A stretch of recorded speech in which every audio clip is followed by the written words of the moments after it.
Hello, everyone, and welcome to the Your Mark on the World show. I'm your host, Devin Thorpe, and I'm excited to have with us today Minhaj Chowdhury, who is the CEO and founder of DrinkWell, which recently won the Gratitude Award for Health. Minhaj, thank you very much for joining us, and congratulations on your award. Thank you for having me. It's great to be here.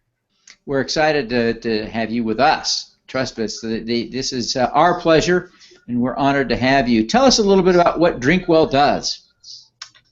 Sure. So DrinkWell exists to transform the arsenic water crisis that affects 200 million people across India and Bangladesh and transform that into entrepreneurial opportunity for people that are living in these affected areas. So we do it in two ways. First, we have a novel water filtration technology that can remove water that is free of, or that can remove water that has arsenic, fluoride, and other heavy metals. And deliver it to households for the low price of a quarter penny a liter. And then we blend that with a franchise business model that co-opts existing rural distribution channels. So tell us a little bit about how you do this. Sure. So I think it's important to kind of go back to my background and how I really got started in this. So I'm a Bangladeshi American myself. I grew up in Dallas, but my parents are from Bangladesh. And so I'd go every summer.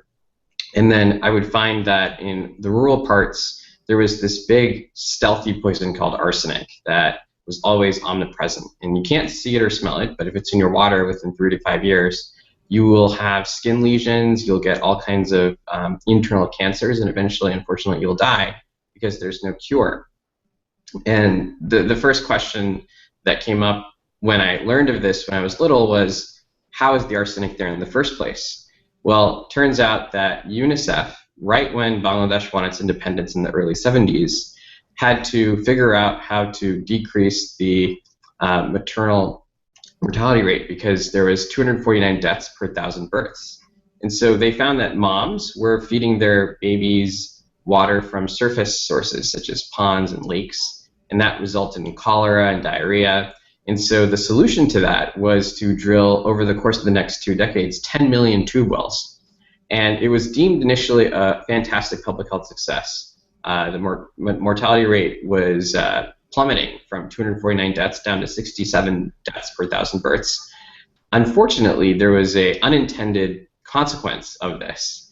And in the early 2000s, turns out that a lot of people started getting really sick. And when people wondered why, turns out that the water that was underneath the ground in the aquifers, that is the source of these 10 million, many of these 10 million tube wells, has arsenic, and people were getting arsenicosis, and the World Health Organization found that this was the largest mass poisoning in human history. So it's called a development disaster because it's a case study on fantastic intentions but incredibly unfortunate results. And so my sophomore year in college, I went with a roommate of mine. I went to Johns Hopkins, and the joke I say is there are more Hopkins alumni in Bangladesh than Baltimore. So that was one of the big reasons why I went to Hopkins. And so sophomore year, I went to a village that my family's from with one of my chemical engineering roommates. His name is John. And so we deployed 100 household filters that had 2 buckets. The top bucket had a sand matrix that could remove iron, and the bottom bucket could remove arsenic. And so the goal was to distribute 100 of these in the village where you had people that were ravaged by arsenic. And so we did everything right. We engaged with the community. We had one female who was 24 years old who had already distributed nutrition supplements on behalf of UNICEF become our caretaker. Because there's one job that needed to be done, and that was that at the end of every week, each household needed to go to the top bucket, take the lid off, and scrape out the iron that would accumulate. And so it was her job to ensure that would happen, and she would get paid on a monthly basis by one of my other family members to ensure this would happen. And so the final day, we have that training occur. Kids are doing plays about the importance of testing the water. And so we come back and we feel great. We have a blog. Now, I was so inspired that I come back to do a Fulbright 2 years after graduation to scale this solution up. But take a wild guess. How many filters do you think were working 2 years later. If I had 100 deployed, I'm guessing it's not what you hoped. It wasn't 100. Correct. It was 3. Oh. So the first question, zero. right, and the first question was, where's Shika? Shika was the 24-year-old at the time.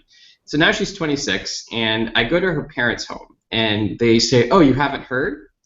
So turns out what happened was, at that festival, the distribution day, that final day, nationally syndicated newsletter came and took a picture of the staff that executed this project. And John was standing next to Shika. Now, John is of German descent. He is 6 feet tall, and he's a sight to see for these villagers that had never seen a Caucasian before. Yeah. So that picture got into the hands of aid agencies in Dhaka, the capital of Bangladesh, like Danita, the Danish aid agency, SIDA, the Swedish aid agency, and a few others. And so a team went to the village to say, oh, it looks like Hopkins did some work here. Let's go check it out. The moment they came to the village, everyone said, oh, look, it's John's mom. It's John's cousin. And so they introduced Shika to them. And so the aid workers thought, wow, she has such high social capital. We need to work with her to be successful. And what happened was Shika's profile skyrocketed, so much so that her parents married her off to an inner city steel magnate family in Dhaka. And so she's actually living next to the EU ambassador to Bangladesh, and she is living great. She's got 2 kids. She is in a gated community. And I say, Shika, what happened? And she says, what are you talking about? You saved my life. Thank you so much. Yeah. Wait a minute. You got the wrong memo. Right, exactly. So, we call this the John effect, because who could have ever anticipated this a result of John being there for this to be a downstream impact? And so now what the takeaway was that we have to have locals involved from the very beginning, from sourcing the technology all the way through servicing. And so that's how I got started. Is I then went to a Fulbright conference in India where I was sharing these failures, and I was on a panel talking about the failures of the government in providing water. And the panel was shared with a professor from Lehigh University, Dr. Rup Singh Gupta, who actually had a community-based solution, where instead of the deployment that I had, which was a household filter that would cost $3 a household, his solution could actually, for one deployment, give 1,000 people safe water, and the cost was about $8,000. And so in terms of just your cost per household, the actual price went down over sixfold. And so I think that's what started the DrinkWell vision, was that he not only created a community-based solution, but that he did one that was completely locally sourced. So all of the resins that we use for removing metals such as arsenic are found locally in India, in Bangladesh.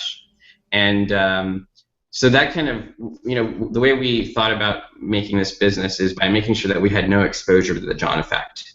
And so we then kind of went through our business model ideation process, and we have 4 stages. It's where we kind of select a franchisee, and the franchisee could be an organization if they're an NGO or a for-profit company that's working in arson-affected areas, or it could be an individual in areas where you don't have a organization. We put them through our month-long training program. Afterwards, they'll hire 2 drivers and a caretaker, and there's our team that will deploy the solution. The second stage is... Tell us a little bit more about what your solution is. Describe the device, how it functions. What exactly are you doing there?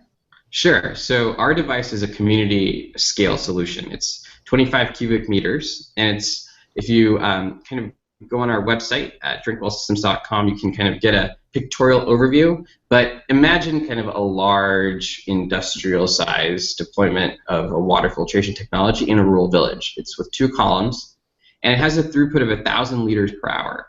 And so what we're able to do is have a gravity-fed system that at the source uses that groundwater tube well that is currently contaminated with arsenic. And when it flows through our system, out comes safe drinking water that's dispensed into 20-liter jugs. And households pay a monthly fee of $1.50 a month So our average households are earning between $3 to $5 a day. So this is about 1 to 3% of their income on average. And so they will either come to the site to pick up 20 liters of water on a daily basis, or the other thing that we do is have delivery folks create a market where they're purchasing the water directly from us at $1.50 a month, and then they're delivering it to households at a price that's negotiated between the delivery person and the household. And it's a 3-kilometer catchment area. And two quick learnings that we had here. One was that we found that during wedding season when we launched, there was a father that bought the service and didn't tell the eldest daughter that it was for drinking. So she actually used it for showering, and at the reception, people were like, "Oh my gosh, how's your hair so smooth?" And then she said, "Oh, it's because of the DrinkWell water." And it turns out we softened the water as well. And that means women have smoother hair, and so sales went up 200% the next month. So Did they keep drinking the water, though? I'd hate for them to shampoo instead of drinking the water. Right. So what we found was, our initial calculation was that 20 liters of water means each member of the household has 4 liters to themselves. Or sorry, 5 liters. There's 4 members of the household. But in actuality, what happens is they're only using about 13 liters a day for drinking. The remaining 7 they're using for either cooking or showering. And that's because certain days they're just not using as much water. And other days what they're doing is they're saving the water in a kolshi, which is kind of the pot that people use in rural India and Bangladesh. So I think what we learned there was that water is an emotive issue, and it's something that you can get for free from the lake, from the pond. The reason why people are parting with their hard-earned dollars to purchase our water isn't just because of the positive health outcomes, because those health outcomes aren't realized until 3 to 5 years after the fact, because arsenic is such a slow and stealthy poison. They're also doing it because they see the immediate value proposition of having smoother hair, less briny fish, tastier rice when eating. And so if we want kind of a market-driven solution, it turns out that we have to really kind of appeal to those more immediate outcomes. Sure. Well, it sounds like you're having some tremendous success. Give us a sense of the scale you've reached so far and your plans for the future. Sure. So to date, the professor has deployed this technology across 3 countries with 200 deployments, giving over 150,000 people safe water. And we're in the process of scaling up the presence through a formalized servicing business model specific to India and Bangladesh. The current deployments are existent throughout India, Cambodia, and a few in Nepal. So what we're doing is learning from those deployments, understanding the consumer habits, and really focusing on a business model that has us de-risk after-sales servicing, which is what we saw the issue was with the John effect, and basically have our own team of service engineers every month go and visit these sites to ensure 3 things. Unannounced, they'll go and make sure that things are kept clean and tidy at the system. Second is they'll do water quality testing. And finally, if necessary, they'll do regeneration. And that's the biggest piece of our technology, kind of coming back to the solution. Currently, the best practice is reverse osmosis, and we're 40% cheaper on a monthly operating basis. And the biggest thing is reverse osmosis requires electricity, and we require little to no electricity. But what's most compelling is you put in 100 liters of water into a reverse osmosis system, you'll get 40 to 50 liters of safe water. The remaining 50 to 60 is toxic brine waste. For us, you put in 100 liters, you only get 1 liter of waste. And so all of these kind of pluses are what we're truly looking at using to get more franchisees. And we see our core skill set as essentially the next 2 years focusing on providing the technology and then servicing it through our own service engineers, and then partnering with franchisees whose core skill set lies in the sales and marketing piece. And so we want to have an additional 30 systems out in the next year to across India and Bangladesh to de-risk that servicing piece. And then we will plan on scaling up to have over 200 deployments in the next 2 years. And 200 deployments, 1,000 people served by each, 200,000 more people served by that program. Is that what am I doing the math right? So it's between 600 to 1,000 households per system because we're working in remote environments where you don't have such high density. So about 4 times as many people as I was thinking. Right. Great. Well, Minhaj, thank you very much for joining us today. We're so glad to have you. Again, we congratulate you on receiving the Gratitude Award for Health. And let me just ask you to take a minute before we wrap up to tell people how they can connect with you, how they can learn more, how they can support you. Sure. So we're on Twitter at DrinkWell Tweets, and you can also reach out to us online through our website at drinkwellsystems.com. We're always willing and open to hear anybody that wants to help in any certain way. We're operationally looking at expanding into Bangladesh. So anybody that's interested in learning more about the market there, interested in kind of keeping a better tab on our work, can definitely reach out. And my personal email is minhaj@drinkwellsystems.com, so feel free to reach out there. Great.